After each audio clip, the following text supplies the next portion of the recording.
सबको नमस्कार। आज से लॉकडाउन का अगला चरण शुरू हो रहा है और केंद्र सरकार ने अपनी गाइडलाइंस भेजी हैं। केंद्र सरकार की गाइडलाइंस के मुताबिक जो केंद्र सरकार ने उसमें ढील देने के निर्णय लिए हैं, उसके मुताबिक दिल्ली सरकार ने ये निर्णय लिए हैं। अभी तक जितनी चीज़ें खोली जा चुकी हैं वो खुली रहेंगी। इसके अलावा बार्बर और सैलून की दुकानें खोलने का निर्णय लिया गया है। स्पा नहीं खोला जाएगा, अभी केवल बार्बर और सैलून की दुकानें खोली जा रही हैं। ऑटो, ई रिक्शा, ये जितने ग्रामीण सेवा, ये जितने व्हीकल्स हैं, इसमें एक दिक्कत आ रही थी। मान लीजिए हमने कहा भाई ऑटो में एक ही सवारी चलेगी एक बार में। अब एक परिवार से पति पत्नी और एक बच्चा अगर घर से निकले तो अब वो पति अलग ऑटो में बैठेगा, पत्नी अलग ऑटो में और बच्चा अलग ऑटो में। इसकी वजह से कई जगह से सुझाव आए थे कि ये थोड़ा सा इम्प्रैक्टिकल हो रहा है। तो चूंकि केंद्र सरकार ने भी इसके ऊपर कोई रिस्ट्रिक्शन नहीं रखा है, तो इस किस्म के रिस्ट्रिक्शन हम भी हटा रहे हैं। केंद्र सरकार ने निर्णय लिया है कि रात को 9 बजे से सुबह 5 बजे तक एसेंशियल सर्विसेज को छोड़ के बाहर कोई नहीं निकलेगा। दिल्ली सरकार भी वो निर्णय लागू करने जा रही है। अभी तक ये था कि 4 व्हीलर्स में केवल ड्राइवर के अलावा 2 लोग बैठेंगे और स्कूटर पे पीछे कोई सवारी नहीं बैठेगी, लेकिन केंद्र सरकार ने अब इस को हटा दिया है, इस कंडीशन को। तो दिल्ली सरकार भी केंद्र सरकार के निर्णय के अनुसार उसको हटा रही है। मार्केट्स में अभी तक हम लोगों ने ऑड इवन लागू किया था कि एक दिन ऑड दुकानें खुलेंगी, एक दिन इवन दुकानें। केंद्र सरकार के गाइडलाइंस में इस तरह की कोई कंडीशन नहीं है, तो अब मार्केट्स में सभी दुकानें खुलेंगी। पिछली बार केंद्र सरकार ने कहा था कि इंडस्ट्रियल एरिया में स्टैगर्ड टाइमिंग्स लागू किए जाएंगे, तो हमने भी उसी के हिसाब से स्टैगर्ड टाइमिंग्स किए थे। लेकिन अब केंद्र सरकार ने वो निर्णय हटा दिया, तो दिल्ली में भी इंडस्ट्रीज़, अब सारी इंडस्ट्रीज़ खुल सकेंगी। अब मैं आपके सामने एक महत्वपूर्ण विषय रखना चाहता हूँ और इस पे आप लोगों का मुझे मार्गदर्शन चाहिए। आज तक मुझे आप लोगों का बहुत स्नेह मिला, बहुत प्यार मिला, बहुत विश्वास मिला, और उसी के भरोसे आज जितने काम हम लोग कर पा रहे हैं, आपके विश्वास और आपके स्नेह की वजह से ये सारे काम, दिल्ली के अंदर इतने सारे काम हो पा रहे हैं।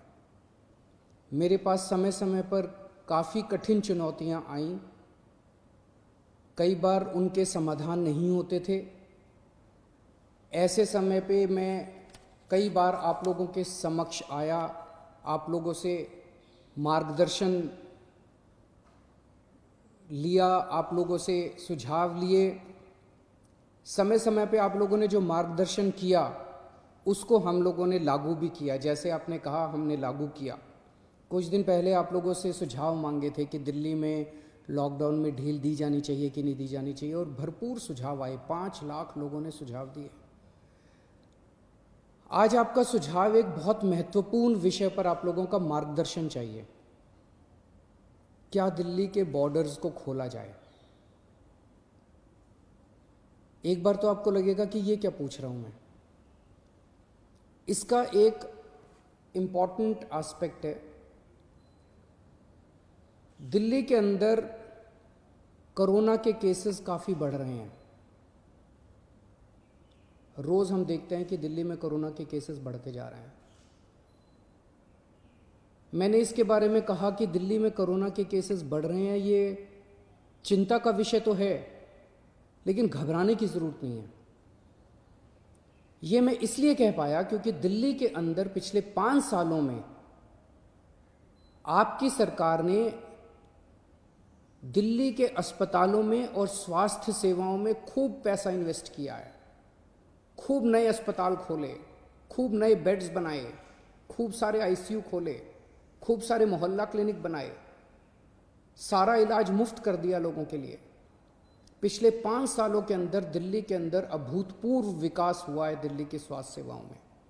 आज उसी की वजह से, जब कोरोना की महामारी की वजह से देश के और दुनिया के कई हिस्सों के अंदर उनकी स्वास्थ्य सेवाएं बिल्कुल ध्वस्त हो गई, कोलैप्स कर गई, आज दिल्ली में बढ़ते हुए केसेस के बावजूद आपका मुख्यमंत्री आपको विश्वास दिलाता है कि अगर आपके घर में कोरोना हो गया तो चिंता मत करना, आपके लिए बेड है, हमने आपके लिए बेड का इंतजाम कर लिया है। पिछले हफ्ते जब मैंने आप लोगों से बात की थी, अभी कुछ दिन पहले, मैंने आपको कहा था कि आज की, उस दिन मैंने कहा था 3-4 दिन पहले कि आज की डेट में दिल्ली में 2100 मरीज हैं, लेकिन 6600 बेड का इंतजाम है। और ये 9,500, 5 जून तक 9,500 बेड्स का इंतजाम हो जाएगा, 9,500 बेड्स। जबकि आज की डेट में मेरे ख्याल से 2300-2400 पेशेंट्स हैं आज।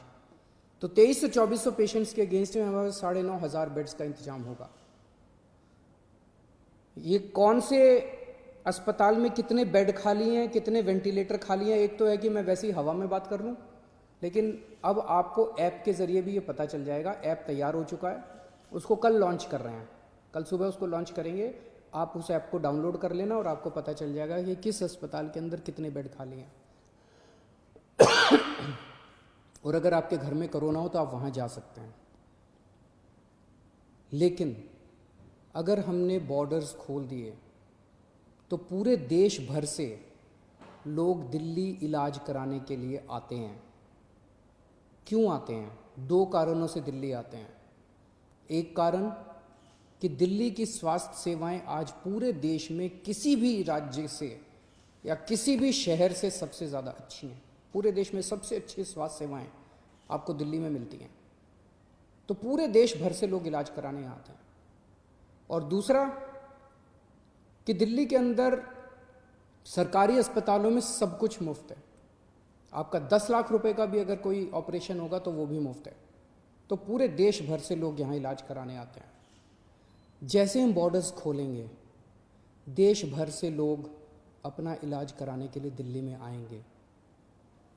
जो आज मैं आपको कह रहा हूँ कि 9,500 बेड्स हम लोगों ने आपके लिए रखे हुए हैं अगर कोरोना हो जाता है, जबकि आज दिल्ली में केवल 2300 पेशेंट्स हैं। ये बेड्स तो 2 दिन के अंदर भर जाएंगे अगर पूरे देश भर से लोग दिल्ली के अंदर आ गए तो। हमें क्या करना चाहिए?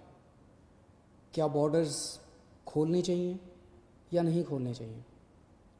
कुछ लोगों का कहना है बॉर्डर्स खोल देने चाहिए, लेकिन दिल्ली के अस्पतालों को केवल दिल्ली के लोगों के लिए, दिल्ली में रहने वाले लोगों के लिए, दिल्ली के लोगों, दिल्ली में जो लोग रह रहे हैं उनके लिए, उनके इलाज के लिए दिल्ली के अस्पतालों को इस्तेमाल किया जाए, उनके लिए रिजर्व किया जाए।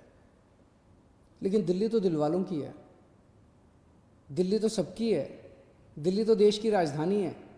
दिल्ली तो केरला वालों की भी है, तमिलनाडु वालों की भी है, यूपी वालों की भी है, बिहार वालों की भी है, झारखंड वालों की भी है, महाराष्ट्र वालों की भी है। दिल्ली तो आज तक सबका इलाज करती आई है, फिर दिल्ली मना कैसे कर सकती है किसी का इलाज करने के लिए?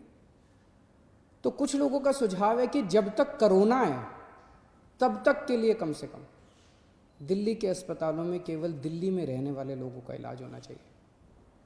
क्या होना चाहिए? बहुत सारे सुझाव हैं। मुझे आपसे मार्गदर्शन चाहिए और हमें क्या करना चाहिए। आप हमें इस बारे में सुझाव भेजें। शुक्रवार को 5 बजे तक आपके सुझावों का इंतज़ार रहेगा। आप मुझे अपने सुझाव व्हाट्सएप कर सकते हैं। व्हाट्सएप नंबर है 8800007722। व्हाट्सएप नंबर है 8800007722। ईमेल है delhi.cm.suggestions@gmail.com। ईमेल है delhi.cm.suggestions@gmail.com। और अगर आपके पास व्हाट्सएप नहीं है, अगर आपके पास ईमेल नहीं है, तो आप इस नंबर पे फ़ोन कर सकते हैं और अपना सुझाव छोड़ सकते हैं। आपकी आवाज़ रिकॉर्ड हो जाएगी। 1031 डायल कीजिएगा, आप अपने सुझाव छोड़ सकते हैं। फ़िलहाल 1 हफ्ते के लिए हम दिल्ली के बॉर्डर सील कर रहे हैं। एसेंशियल सर्विसेज जारी रहेंगी। सरकारी ऑफिसर्स जो हैं वो आई कार्ड के बेसिस पे आ जा सकेंगे, पास लेकर आया जाया जा सकेगा। तो फिलहाल 1 हफ्ते के लिए हम अपने बॉर्डर सील कर रहे हैं। उसके बाद जो सुझाव आएंगे, जो आप मार्गदर्शन करेंगे, जो आप जैसा कहेंगे, सभी के सुझावों के आधार के ऊपर हम एक्सपर्ट से भी बात करेंगे और भी बहुत सारे लोगों से बात करेंगे। उसके आधार पर अगले हफ्ते फिर इसके बारे में एक ठोस निर्णय ले पाएंगे। नमस्कार।